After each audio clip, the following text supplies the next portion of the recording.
Hello everyone and welcome back to another video. Today I'll be showing you how to set up the SDK Platform Tools, so ADB and fastboot, on your Windows machine so that you can use it from any command prompt window, PowerShell or terminal window without having to change directories to it prior to using the executables. So this will help you running different scripts if you ever decide to write or use them, and also make it easier just if you need to run a quick ADB or fastboot command. So first up, you'll need to download the latest version of the SDK Platform Tools from Google themselves on the Android developers website. So you can scroll down here and download the one for Windows. You must agree to the terms and conditions and then click on the blue download link. I'm going to be saving everything into my Android folder that I usually have. So just in here and in Tools. And once it's finished downloading, we're just going to open up the folder and you'll see the new downloaded zip file down here. Open it up and you should see the Platform Tools folder inside. So at this point, you'll want to extract the Platform Tools folder into a directory where you won't move it at all. Some people would put this on the root of their C drive, but I'm going to be putting it into this directory here, the Tools directory. So just extract the entire folder out there into the directory where you won't move it, and you should see it right here. So right now, if I were to bring up just a command prompt window and then attempt to use fastboot or ADB even, so if I type in fastboot devices, it will say that fastboot is not a recognized internal or external command. Now that is because when you say fastboot, the command interpreter won't know where to find that.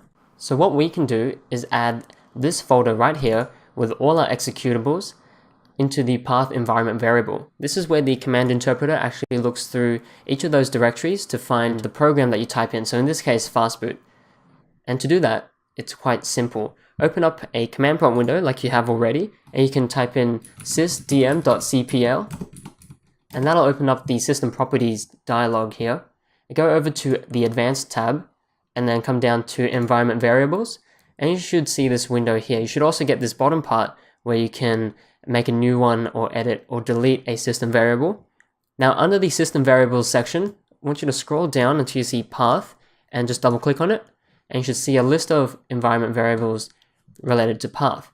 Now what you want to do is hit new and then hit browse, and then browse for wherever you have extracted the Platform Tools folder. So I'm going to browse to this location specifically, so that's in this PC, data Android, tools, and then I have the Platform Tools folder.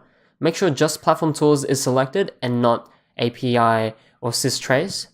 Click OK, and you should see the Platform Tools location get added to the bottom of the list. Click OK and OK again, and OK to dismiss the system properties dialog.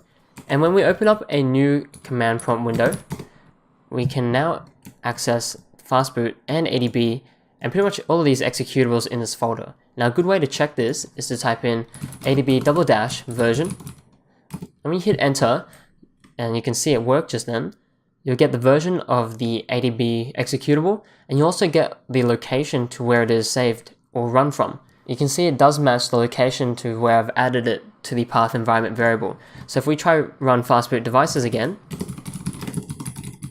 you'll see that it runs. Obviously I don't have a phone connected in fastboot for it to return a device, but you can see it didn't give us that previous error when trying to run fastboot commands. So that's all there is to it.